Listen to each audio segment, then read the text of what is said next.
Hello student, welcome to our channel Gyan product. Student, आज की इस वीडियो में हम लोग पढ़ने जा रहे हैं हिस्ट्री का 8th चैप्टर। ठीक है, last chapter post colonial India. ठीक है, मैंने अभी तक मेरे चैनल पर सिर्फ ज्योग्राफी से रिलेटेड सारे वीडियोस डाले हैं। ठीक है, ज्योग्राफी के सारे चैप्टर्स मैंने कंप्लीट कर लिए। सिर्फ एक लास्ट चैप्टर बच गया है, सैटेलाइट इमेजरी और एरियल फोटोग्राफी वाला। ठीक है, सैटेलाइट इमेजरी और टोपोग्राफिकल शीट। ठीक है, वो बच गया है लास्ट चैप्टर, तो उसको मैं बाद में कंप्लीट करवाऊंगा। फिलहाल हम लोग आ जाते हैं हिस्ट्री में, क्योंकि हिस्ट्री का कुछ भी कंप्लीट नहीं हुआ है। ठीक है, इसलिए मैंने स्टार्ट किया है लास्ट चैप्टर से। ठीक है, लास्ट चैप्टर मैंने इसलिए स्टार्ट किया है क्योंकि हो सकता है कि आपका पहले का फर्स्ट, सेकेंड, थर्ड, फोर्थ हो सकता है आप में से बहुत सारे का पढ़ा हुआ हो। ठीक है, तो मैं उसको क्यों पढ़ाने जाऊं। ठीक है, और अगर इधर टाइम मिला तो मैं उसे कंप्लीट करवा दूंगा। फिलहाल हम लोग 8th चैप्टर से स्टार्ट करते हैं। ठीक है, 8वां चैप्टर से। 8th चैप्टर का नाम है post colonial India. Post colonial India, इसमें बेसिकली हम लोग पढ़ेंगे टाइमलाइन जो है वो 1947 से 1964 तक हम लोग पढ़ेंगे। ठीक है, तो और इसमें क्या हम लोग पढ़ेंगे कि 47 के बाद इंडिया में जो नेटिव स्टेट्स थे उनको कैसे इंडिया में शामिल किया गया। ठीक है, और जो 3 जगह मामला फंसा था, जूनागढ़, कश्मीर और हैदराबाद, इन तीनों को कैसे भारत में शामिल किया गया, इसके बारे में भी हम लोग समझेंगे। ठीक है, तो चीजों को सही आप असेंडिंग ऑर्डर में रख के समझिएगा तो चीजें साफ तौर से समझ में आएंगी। ठीक है, तो पहले हम लोग जान लेते हैं कि यहाँ पे हुआ क्या था। इस चैप्टर के शुरुआत से हम लोग पढ़ते हैं।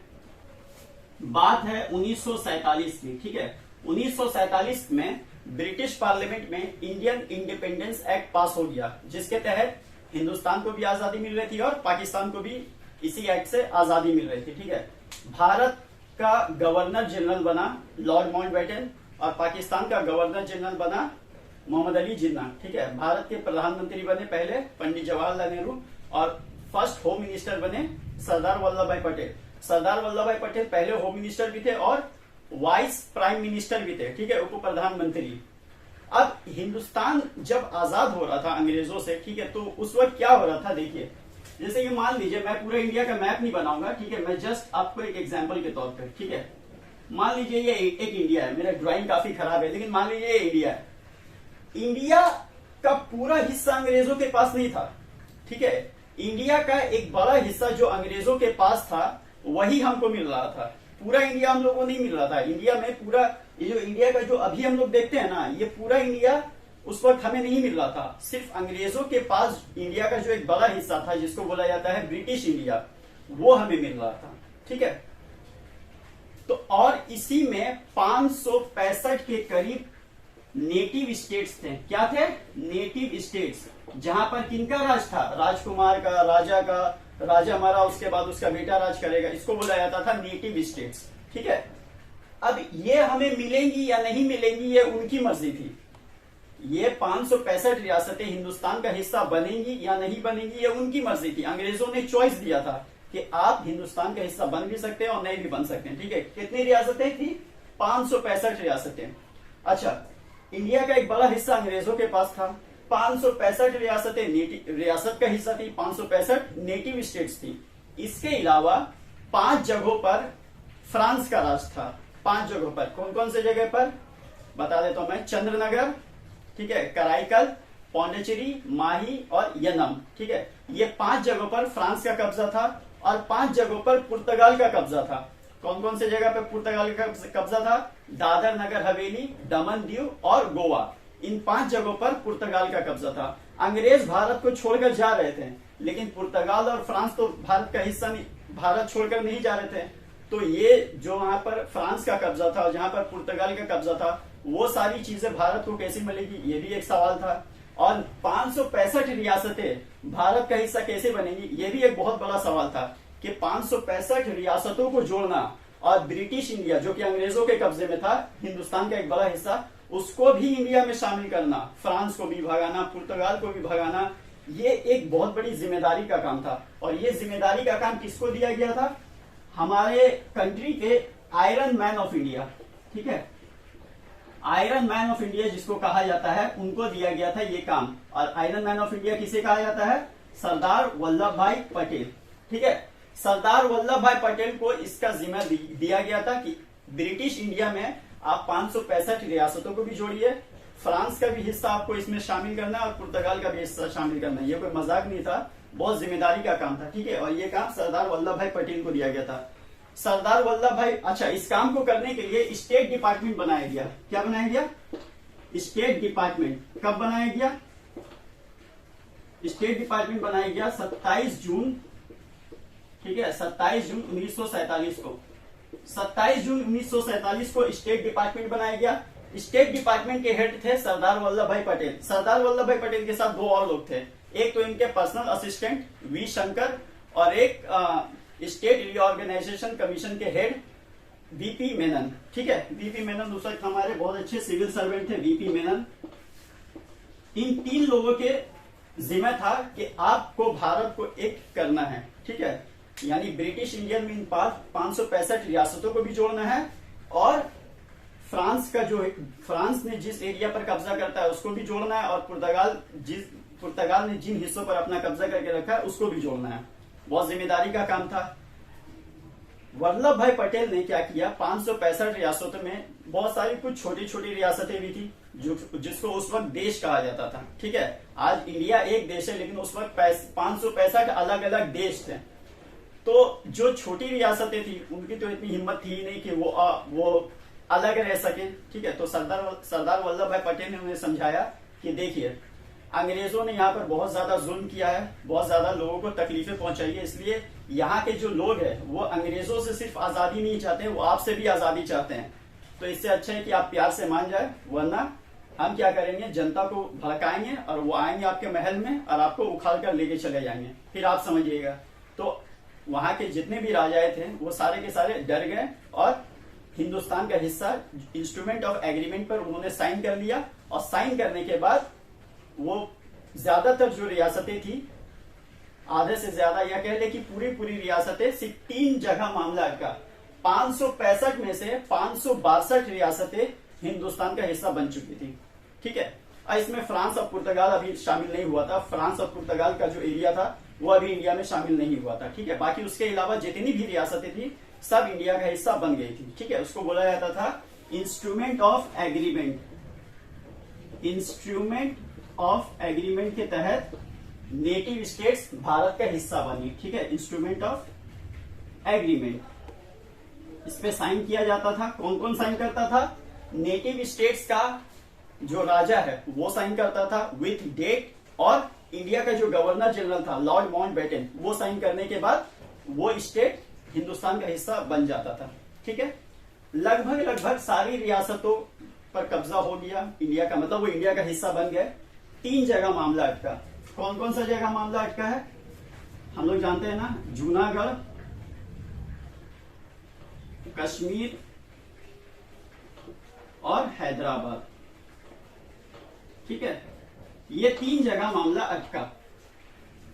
लॉर्ड माउंटबेटन को भी लग रहा था कि सरदार वल्लभ भाई पटेल लगभग सारी रियासतों को मैनेज कर लेंगे, और उन्होंने किया भी, ठीक है। क्योंकि इंडिया के जो महान नेता थे सरदार वल्लभ भाई पटेल और जवाहरलाल नेहरू, उनका मानना था कि अंग्रेजों ने ये ऑप्शन तो दिया है रियासतों को कि वो हिंदुस्तान का हिस्सा बन सकते हैं या पाकिस्तान का भी हिस्सा वो बन सकते हैं, ये उनकी मर्जी थी, ठीक है। या वो अलग भी रह सकते थे, हिंदुस्तान का हिस्सा बने या पाकिस्तान का हिस्सा बने, या खुद इंडिपेंडेंट भी वो लोग रह सकते थे। लेकिन जवाहरलाल नेहरू और पटेल का कहना था कि अगर इतने देश बनेंगे, ठीक है, तो आगे चलकर बहुत ज्यादा जंग होगा, बहुत ज्यादा लड़ाई होगा, तो ये अच्छी बात नहीं है। हमको सबको एक करना चाहिए, ठीक है। 565 रियासतों को इंडिया का हिस्सा बनाना चाहिए, तो उन्होंने ये किया भी। 3 जगह मामला अटका, जूनागढ़, कश्मीर और हैदराबाद। माउंटबेटन को ये लग रहा था कि जूनागढ़ और हैदराबाद तो हो जाएगा। क्यों हो जाएगा? क्योंकि जूनागढ़ और हैदराबाद ये इंडिया के बाउंड्रीज के अंदर आते हैं, उनमें पाकिस्तान का कोई दखल अंदाजी नहीं होता है, ठीक है। मतलब पाकिस्तान उसमें इंटरफेयर कर सके ऐसा कोई रास्ता ही नहीं था, क्योंकि जूनागढ़ गुजरात में पड़ता है और गुजरात में पाकिस्तान का हिस्सा आता नहीं है, ठीक है। समुद्री इलाका आ जाता है वहां पे।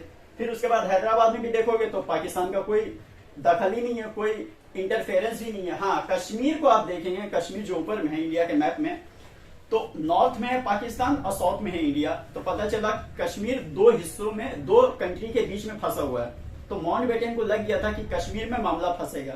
तो माउंटबेटन ने क्या किया, जून 1947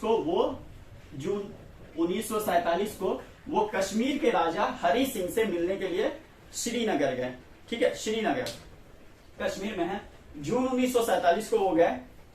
अच्छा, ये सब 565 रियासतें अभी जुड़ रही है, ठीक है, इंडिया में। सरदार वल्लभ भाई पटेल उन्हें शामिल कर रहे हैं। उसी बीच जून 1947, 15 अगस्त 1947 को हिंदुस्तान आजाद होने वाला है। जून 1947 को लॉर्ड माउंटबेटन गए कहा? श्रीनगर, हरि सिंह से मिलने। हरि सिंह कौन है? जम्मू एंड कश्मीर के राजा थे उस वक्त। माउंटबेटन ने कहा कि राजा साहब 15 अगस्त से पहले फैसला कर लीजिए वरना मामला अटक जाएगा। उन्होंने ये भी कहा कि अगर आप हिंदुस्तान का हिस्सा बनते हैं तो पाकिस्तान अगर कुछ करेगा तो उसको संभाल लेंगे, और अगर आप पाकिस्तान का हिस्सा बनते हैं तो इंडिया को भी कोई ऑब्जेक्शन नहीं है, आपकी मर्जी है, लेकिन फैसला आप जल्द से जल्द कर लीजिए। हरि सिंह ने कहा कि अगर मैं इंडिपेंडेंट रहना चाहूं तो बोले इंडिपेंडेंट रह सकते हैं, लेकिन मेरा ख्याल है नहीं चल पाएगा, क्योंकि जो दो कंट्री के बीच में जो आकर फंसेगा, ठीक है, आप इंडिपेंडेंट है, जम्मू एंड कश्मीर को आप इंडिपेंडेंट रखना चाहते हैं, आप ऊपर में है आपका पाकिस्तान और नीचे में है इंडिया, दो कंट्री के बीच में आप फंस जाइएगा। ठीक है, तो अच्छा है किसी का हिस्सा बन जाइए, इंडिया का या पाकिस्तान का, कोई दिक्कत नहीं है। तो राजा साहब ने उस वक्त बात को टाल दिया। ठीक है, ये बात है जून 1947 की। ठीक है, ऐसा करते करते अब जूनागढ़ भी नहीं मान रहा है। ठीक है, जूनागढ़ का जो आबादी था, जूनागढ़, ठीक है, जो अभी गुजरात का हिस्सा है, जूनागढ़ का आबादी था हिंदू, लेकिन वहां का राजा था मुस्लिम। कश्मीर में ठीक उसी का उल्टा, वहां का आबादी था मुस्लिम लेकिन राजा था हिंदू। ठीक है, और हैदराबाद भी कुछ बोल नहीं रहा। तो यही चक्कर में 15 अगस्त गुजर गया। जून 1947 में माउंटबेटन श्रीनगर गया बात करने। इन सब चक्कर में तीनों रियासतें, देखो मैंने पहले ही कह दिया कि सारी रियासतें लगभग इंडिया में शामिल हो गई थी। 3 जगह मामला अटका और ये तीनों कुछ नहीं बोल रही थी। यही करते करते 15 अगस्त 1947 पार हो गया, भारत आजाद हो गया। ठीक है, 15 अगस्त 1947 को भारत आजाद हो गया, लेकिन ये 3 जगह का मामला अभी तक सॉल्व नहीं हुआ था। तो 3 जगह जो मामला फंसा था, कहां फंसा था? जूनागढ़, ठीक है, जूनागढ़, कश्मीर और हैदराबाद। ठीक है, हैदराबाद, ये 3 जगह मामला आकर फंसा था। 15 अगस्त 1947 को भारत आजाद हुआ। ठीक है, उसके ठीक 1 महीना बाद 15 सितंबर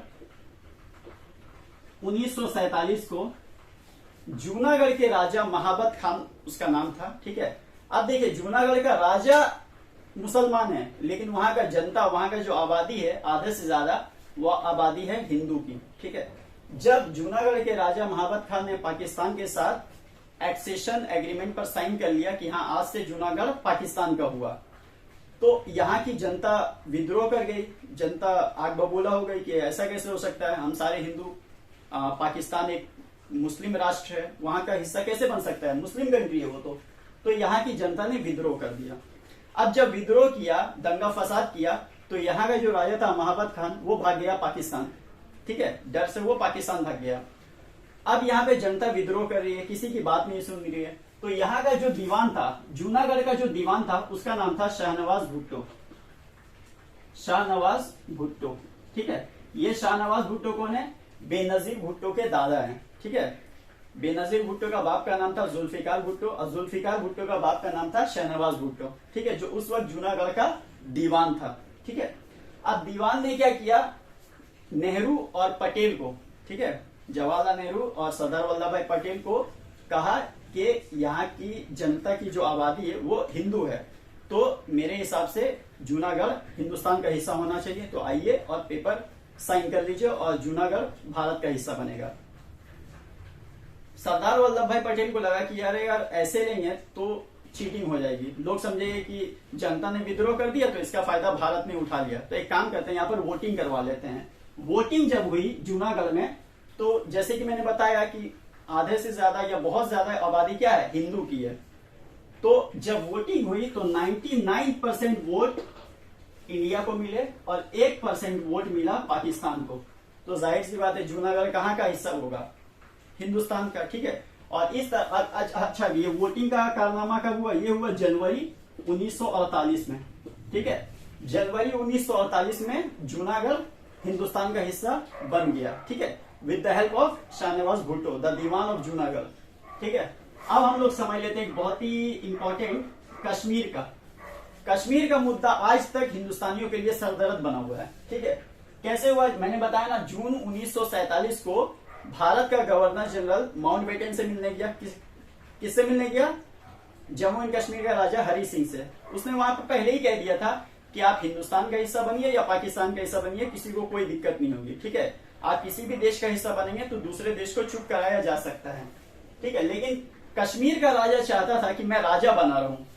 ठीक है, जो कि उस वक्त इम्पॉसिबल था, क्योंकि कश्मीर का राजा किसी भी देश का हिस्सा बनने से पहले यह सोचता था कि अगर मैं हिंदुस्तान में मिला, ठीक है, हिंदुस्तान में, तो मैं तो हिंदू हूं, वहां रह जाऊंगा, लेकिन मेरा राजा बनना संभव नहीं होगा। क्यों? क्योंकि जब हिंदुस्तान एक सेक्युलर कंट्री है, हर धर्म का लोग वहां पे रह सकता है। ठीक है, और हर धर्म का लोग रहने का मतलब ये क्या हुआ कि वहां पे जनता का राज हो जाएगा, तो वहां पे राजा चलेगा नहीं। अगर मैं पाकिस्तान का हिस्सा बनता हूं तो पाकिस्तान एक मुस्लिम कंट्री है, मुस्लिम कंट्री में हिंदू राजा नहीं चल पाएगा। तो ये सब सोचकर वो किसी भी देश का हिस्सा नहीं बनना चाहता था। ठीक है, वो स्वाधीन रहना चाहता था, इंडिपेंडेंट रहना चाहता था। ठीक है, कश्मीर का राजा। तो अब यहाँ पर मोहम्मद अली जिन्ना, ठीक है, जो कि कश्मीर का सपना देख रहे थे, उनको मतलब कश्मीर चाहिए था। कश्मीर उनकी एक जिद बन गई थी मोहम्मद अली जिन्ना की। तो मोहम्मद अली जिन्ना ने क्या किया, 20 अक्टूबर, ठीक है, 20 अक्टूबर 1947 को मोहम्मद अली जिन्ना, अब देखिए 20 अक्टूबर का मतलब ये हुआ कि ये 15 सितंबर के बाद की बात है। 15 सितंबर को मैंने क्या बताया था कि जूनागढ़ ने पाकिस्तान के साथ मिल गया था। जूनागढ़ के राजा ने पाकिस्तान के साथ समझौते पे साइन कर दिया था कि आज से जूनागढ़ पाकिस्तान का हुआ। कब? डेट याद रखिए। ठीक है, डेट ही सब कुछ होता है हिस्ट्री में। 15 सितंबर 1947 को, ठीक इसके एक महीना कुछ दिन बाद 20 अक्टूबर 1947 को मोहम्मद अली जिन्ना ने क्या किया, उसने ये सोचा कि राजा कुछ भी कर ले, ठीक है, राजा भले ही किसी कंट्री का साथ पेपर साइन वाइन कर ले, वो उसका नहीं हो सकता है जब तक जनता ना चाह ले। ठीक है, और अगर जनता विद्रोह करेगी तो जनता का सपोर्ट जिस कंट्री के साथ होगा, ठीक है, जैसे कि जूनागढ़ का जनता का सपोर्ट था हिंदुस्तान के साथ, तो जूनागढ़ हिंदुस्तान का हिस्सा हो गया। मोहम्मद अली जिन्ना को यह लगता था कि कश्मीर की जो आबादी है वो मुसलमान आबादी है। ठीक है, और मुसलमान आबादी होने के कारण कश्मीर का अगर जनता अगर दंगा फसाद करता है, ठीक है, विद्रोह करता है, तो कश्मीर अल्टीमेटली पाकिस्तान के पास आ जाएगा, क्योंकि आबादी मुस्लिम है। वोटिंग होगी, वो लोग पाकिस्तान को ही वोट देंगे और इस तरह से कश्मीर पाकिस्तान का हिस्सा बन जाएगा। ठीक है, तो उसने क्या किया, एक चाल खेला। क्या चाल खेला? 20 अक्टूबर 1947 को उसने अपने चीफ कमांडर को बुलाया। उसका नाम था अकबर खान। अकबर खान को कहा गया कि हिंदुस्तान कश्मीर पे, श्रीनगर पे हमला करना है, लेकिन वो अपना खुद का सिपाही, पाकिस्तान का सिपाही नहीं भेज सकता था। अगर पाकिस्तान का सिपाही भेजेगा तो उसका तो मामला, उसका जो पक्ष है वो कमजोर पड़ जाएगा। बोलेगा तुमने श्रीनगर और जम्मू एंड कश्मीर पे हमला करवाया तो तुमको कश्मीर कैसे मिल सकता है, तुमने खुद हमला करवाया। तो उसने क्या किया, दिमाग लगाया। क्या दिमाग लगाया?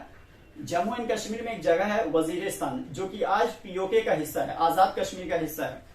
अकबर खान जो कि मोहम्मद अली जिन्ना का सेनापति था, उसने क्या किया, वजीरिस्तान का कुछ ट्राइबल रेडर्स को लिया। ठीक है, जो कबीले के जो लोग रहते हैं ना, ट्राइबल, वो एकदम निहायती बहुत ही बदमाश किस्म के लोग थे। ठीक है,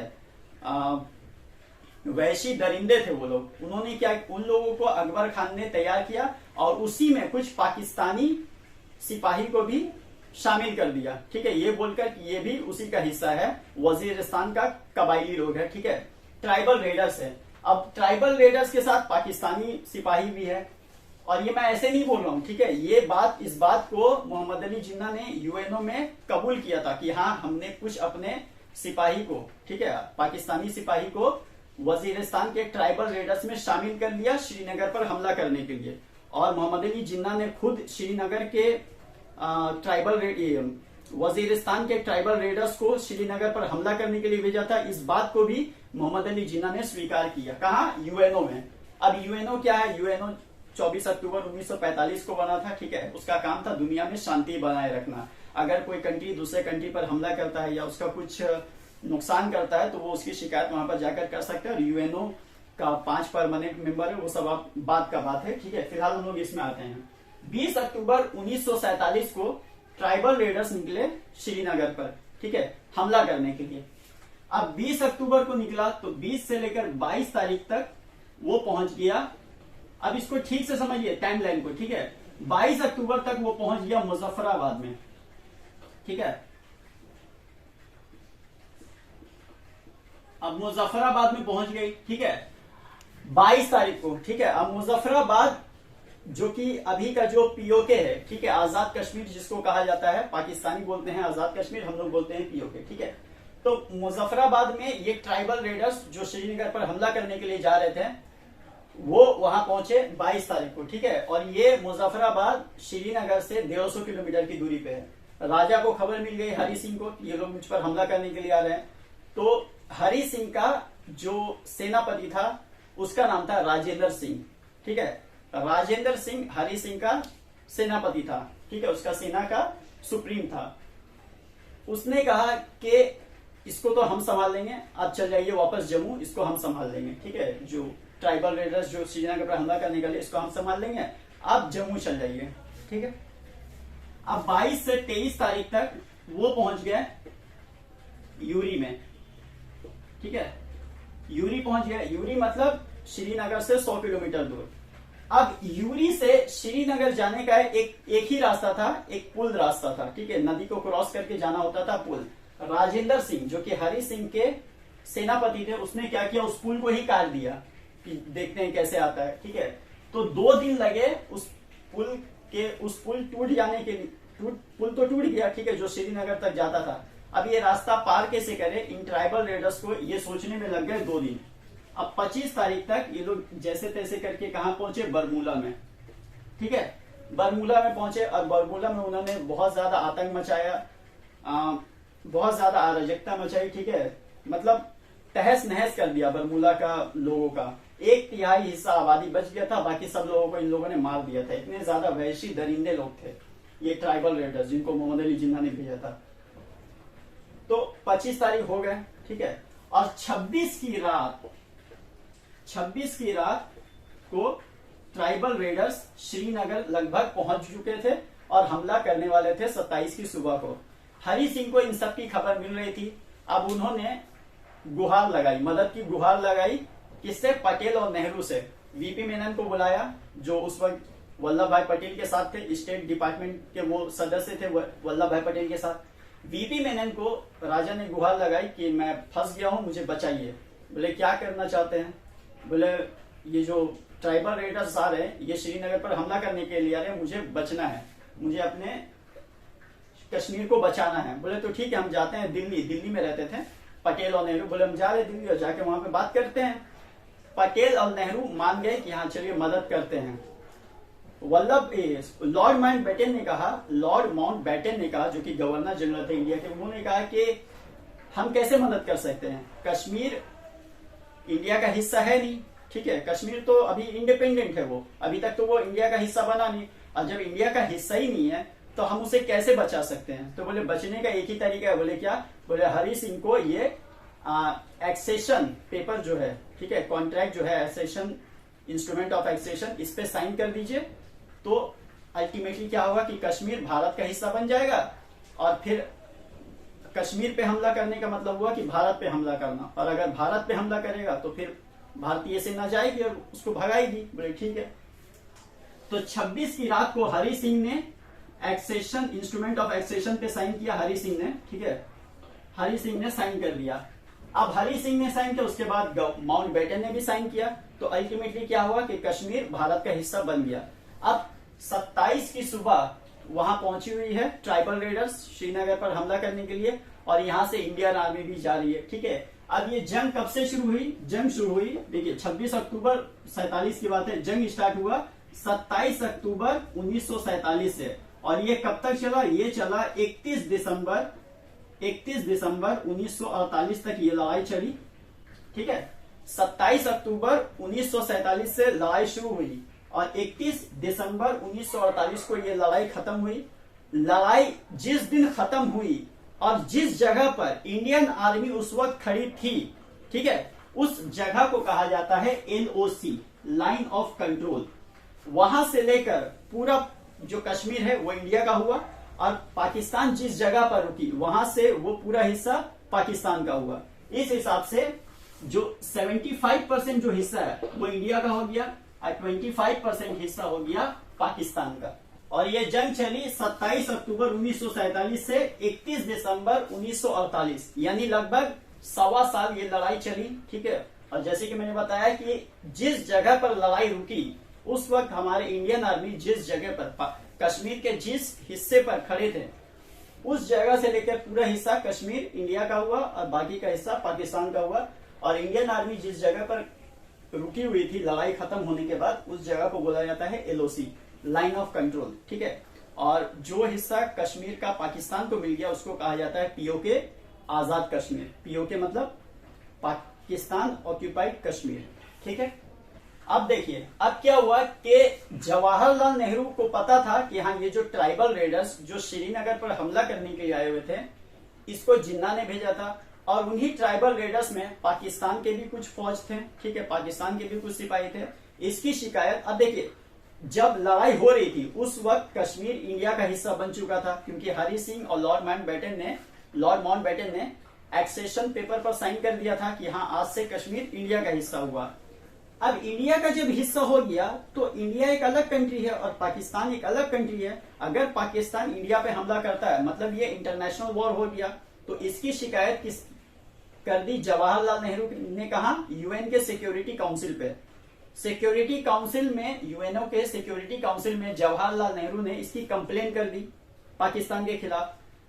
अब UNO ने कहा कि लड़ाई रोकना होगा और जहां पर दोनों पार्टी लड़ाई रुकेगी, दोनों पार्टी जिस जगह पर खड़ी रहेंगी उस जगह से वो हिस्सा उनका हो जाएगा। ठीक है, और जब मामला शांत हो जाएगा तब वोटिंग करवाई जाएगी कि हाँ कश्मीर की जो जनता है वो कहां पर रहना चाहती है, कश्मीर का हिस्सा हिंदुस्तान को होना चाहिए ना पाकिस्तान का होना चाहिए। ठीक है, वो वोटिंग आज तक नहीं हुई है और ना कभी होगी, शायद हो जाए पता नहीं।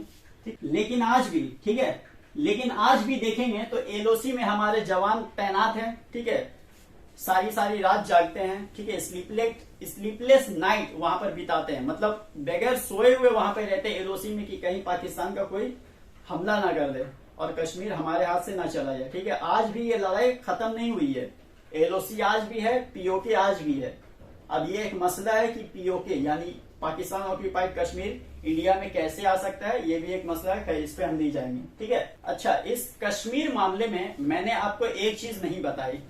एक आदमी था उस वक्त कश्मीर में, शेख अब्दुल्ला। ठीक है, शेख अब्दुल्ला जो था वो सेक्युलर टाइप का आदमी था। ठीक है, सोशलिस्ट था, यानी वो ये नहीं मानता था कि हिंदुस्तान में या कोई भी कंट्री में राजा का राज होना चाहिए। ठीक है, वो चाहता था कि हर कंट्री डेमोक्रेट हो। ठीक है, डेमोक्रेसी में आए हर कंट्री और वहां पर पीपल का राज हो। ठीक है, आवाम का राज होना चाहिए वहां पर वोटिंग होनी चाहिए, संविधान वहां पे होना चाहिए, कॉन्स्टिट्यूशन होना चाहिए।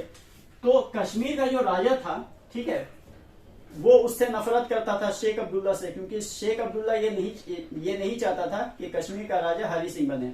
दरअसल शेख अब्दुल्ला चाहता ही नहीं था कि कश्मीर का कोई राजा बने, वो चाहता था कि कश्मीर हिंदुस्तान का हिस्सा बन जाए।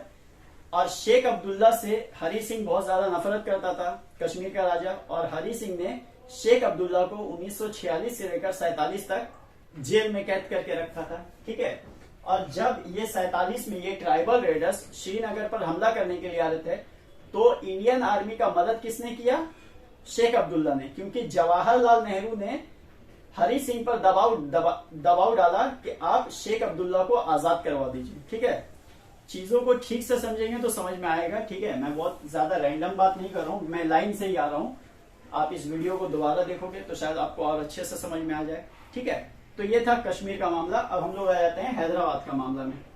अब देखिए हैदराबाद में क्या मामला हुआ था। हैदराबाद देखिए कहां पर है। हैदराबाद उस वक्त लगभग इतना बड़ा एरिया में फैला हुआ था। ठीक है, जिसमें आंध्र प्रदेश का भी एरिया था, महाराष्ट्र का भी हिस्सा था, ठीक है, तमिलनाडु का भी हिस्सा था और ये वाला पूरा हिस्सा था। ठीक है, अब हैदराबाद बहुत बड़ी रियासत थी उस वक्त। ठीक है, सबसे बड़ा रियासत हैदराबाद ही था। तो अब हैदराबाद में नवाब का राज था। ठीक है, नवाबों का राज था हैदराबाद में। हैदराबाद का जो नवाब था उसका नाम था उस्मान अली खान। ठीक है, उस्मान अली खान। और हैदराबाद की जो आबादी थे वो हिंदू मुस्लिम मिक्स आबादी थी। ठीक है, अब यहाँ पर हैदराबाद को भी वल्लभ भाई पटेल ने सबकी तरह उसे भी समझाया कि यहाँ पर आप इंडियन यूनियन का हिस्सा बन जाए, भारत का हिस्सा बन जाए। हैदराबाद ने क्या किया, अब देखिए चीजों को आप लाइन से समझिए, ठीक है। 15 सितंबर 1947 को जूनागढ़ भारत का हिस्सा बना, पाकिस्तान का हिस्सा बना था, महाबत खान ने बनाया था, ठीक है, जो कि बाद में चेंज होकर इंडिया का बन गया। 15 सितंबर का वो बात है, ठीक है। अब इसको समझिए, नवंबर में ये हुआ, ठीक है। 1 नवंबर नहीं, दरअसल नवंबर 1947 को क्या हुआ, जब वो सब मामला चल रहा था, जूनागढ़ कश्मीर का मामला इसके बीच में ही हुआ था, ठीक है, क्योंकि नवंबर 1947 की बात है। सितंबर में जूनागढ़ का मामला हुआ था, अक्टूबर में कश्मीर का मामला हो गया था, ठीक है। तो 11 नवंबर, मतलब नवंबर 1947 को, पूरा नवंबर मान लीजिए, नवंबर 1947 को यहाँ के नवाब उस्मान अली खान ने क्या किया कि भारत सरकार से कहा कि हम लोग 1 साल का, ठीक है, 1 ईयर स्टैंड स्टिल एग्रीमेंट कर लेते हैं।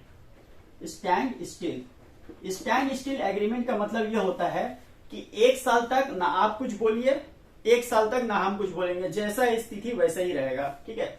तो पटेल और नेहरू मान गए, बोले चलो ठीक है, 1 साल सोच लो। अब इसके बीच में क्या, इसके बीच में कश्मीर और जूनागढ़ का मामला को उनको सल्टाना था, ठीक है, पुर्तगाल और फ्रांस से भी छोड़वाना था। तो बोला कि ठीक है, 1 साल तुम रख लो, सोचने का समय तुमको देते हैं, तब तक हम बाकी सबको निपटा लेते हैं। तो 1 साल का इसने स्टैंड स्टिल एग्रीमेंट ले लिया। कब? 11 नवंबर 1947 को। अब हैदराबाद में एक पार्टी रहती थी MIM, ठीक है, MIM, जो कि आज भी है और जिसके लीडर हैं असदुद्दीन ओवैसी साहब, ठीक है। MIM का नाम था मजलिसे इत्तेहादुल मुस्लिमीन, ठीक है। अब इस पार्टी को सपोर्ट कौन करता था? यहाँ का नवाब, कोई भी नवाब हो, उस्मान अली खान हो या कोई भी नवाब हो, वो उसको सपोर्ट करता था MIM को। और MIM ने एक संगठन बनाया था जिसका नाम था रजाकार। ये रजाकार जो थे, ये उग्र विचारधाराओं वाला थे। ये लोग क्या करते थे कि हैदराबाद में जो हिंदुस्तानी सपोर्टर है, जो ये कहता था कि हाँ हैदराबाद हिंदुस्तान का हिस्सा होना चाहिए, कश्मीर हिंदुस्तान का हिस्सा होना चाहिए, उन लोगों को ये लोग चुन चुन कर मारा करते थे, रजाकार लोग, ठीक है। और उसको सपोर्ट कौन करता था? MIM को सपोर्ट कौन कर रहा है? यहाँ का राजा उस्मान अली खान, नवाब। अब ये सारी चीजें खबर पहुंच रही थी नेहरू और पटेल के पास भी। पटेल साहब ने क्या किया कि 13 सितंबर, ठीक है, 13 सितंबर 1948 को, ठीक है, स्टैंड स्टिल एग्रीमेंट कब हुआ? नवंबर 1947 को। ठीक इसी के 8-9 महीने बाद, ठीक है, 8-10 महीने बाद मान लीजिए, 10 महीने बाद 13 सितंबर 1948 को पटेल को जब ये खबर तो पहले से मिल ही रही थी, तो पटेल ने क्या किया, अब उससे बर्दाश्त नहीं हो रहा था पटेल साहब से, तो उन्होंने क्या किया कि अपने आर्मी को भेजा, इंडियन आर्मी को, और कहा कि जाओ देखो और जितने जल्दी मामला समझ सके उसको सल्टा दो। बोला ठीक है। 5 दिन में मामला सलट गया। 18 सितंबर 1948 को पूरा मामला ठंडा पड़ गया, ठीक है, और हैदराबाद हिंदुस्तान का हिस्सा हो गया, ठीक है। इंडियन आर्मी गई, रजाकार को चुन चुन कर मारा, MIM को भी धंसा दिया, और नवाब मजबूर हो गया कि हैदराबाद अब भारत का हिस्सा हो जाना चाहिए, ठीक है। अब जब इंडियन आर्मी ने 5 दिनों में जितना सब कुछ किया, ठीक है, उसकी शिकायत यहाँ के नवाब उस्मान अली खान ने कर दी UN के सिक्योरिटी काउंसिल में कि देखिए ये हमको ऐसा ऐसा कर रहे हैं, हमारे साथ बहुत ज्यादा परेशानी हो रही है, इंडियन आर्मी ने हम पर हमला किया है। मतलब हिंदुस्तान ने हैदराबाद, एक देश अलग है, हिंदुस्तान ने हैदराबाद पर हमला किया है। तो सिक्योरिटी काउंसिल ने पूछा ये क्या है? बोला नहीं, यहाँ पे कोई आर्मी नहीं आई थी, मामूली पुलिस थी, झगड़ा हो रहा था, मामूली पुलिस ने इसे सल्टाने की कोशिश की, ठीक है। वहां पटेल ने साफ इनकार कर दिया। तो इस तरह से हैदराबाद इंडिया का हिस्सा बना। और ये 13 से 18 सितंबर के बीच में पटेल ने जो ऑपरेशन चलाया, उस ऑपरेशन का नाम था ऑपरेशन पोलो, ठीक है। इस ऑपरेशन का नाम था ऑपरेशन पोलो। तो 13 से लेकर 18 सितंबर 5 दिन लगे इंडियन आर्मी को हैदराबाद को भारत का हिस्सा बनाने में। अब 13 से 18 सितंबर का बीच में जो ऑपरेशन चला उसको तो हम लोग जानते हैं, ऑपरेशन पोलो कहते हैं, ठीक है। अब इसके बाद यहाँ के नवाब ने सिक्योरिटी काउंसिल में कंप्लेन कर दिया कि इंडिया ने हैदराबाद पर हमला किया है। अब सिक्योरिटी काउंसिल ने पूछा तो पटेल ने साफ इनकार कर दिया कि नहीं, यहाँ पे छोटा मोटा मामला था, लड़ाई झगड़ा हो रहा था, तो पुलिस ने इसको मामला को सलटाया। उसके बाद यहाँ के नवाब ने आत्मसमर्पण कर दिया, सरेंडर कर दिया कि हाँ आज से इंडिया भारत का हिस्सा रहेगा। लेकिन ऑफिशियली कब साइन किया? ऑफिशियली साइन हुआ है 26 जनवरी, ठीक है, 1950 को। 26 जनवरी 1950 को ऑफिशियली, ठीक है, ऑफिशियली यानी कानूनी तौर पर हैदराबाद इंडिया का हिस्सा बन गया। फिर जब हैदराबाद डिवाइड हुआ तो आंध्र प्रदेश अलग हो गया, महाराष्ट्र अलग हो गया, ठीक है, तेलुगु तमिल सब अलग अलग हो गया। तो ये था इसका इतिहास। 26 जनवरी 1950 को हैदराबाद इंडिया का हिस्सा बन गया, ठीक है। इस वीडियो में हम लोगों ने इंडिया का जो पोस्ट कॉलोनियल मैटर है उसको समझा। जवाहरलाल नेहरू, पंडित जवाहरलाल नेहरू 1947 से लेकर 1964 तक भारत के प्रधानमंत्री रहे थे, ठीक है। 15 अगस्त 1947 से लेकर 27 मई 1964 तक वो भारत के प्रधानमंत्री रहे थे। तो इंडिया के बारे में हम लोगों ने समझा। 3 जगह मामला अटका था, जूनागढ़, कश्मीर और हैदराबाद। इन तीनों को भी हम लोगों ने विस्तार से समझ लिया। तो ये था हमारा हिस्ट्री का चैप्टर 8 का पार्ट 1, ठीक है। हिस्ट्री चैप्टर का मैं 3 पार्ट बनाऊंगा, ठीक है। ये पार्ट 1 था, पार्ट 2 आएगा, उसके बाद पार्ट 3 आएगा, ठीक है।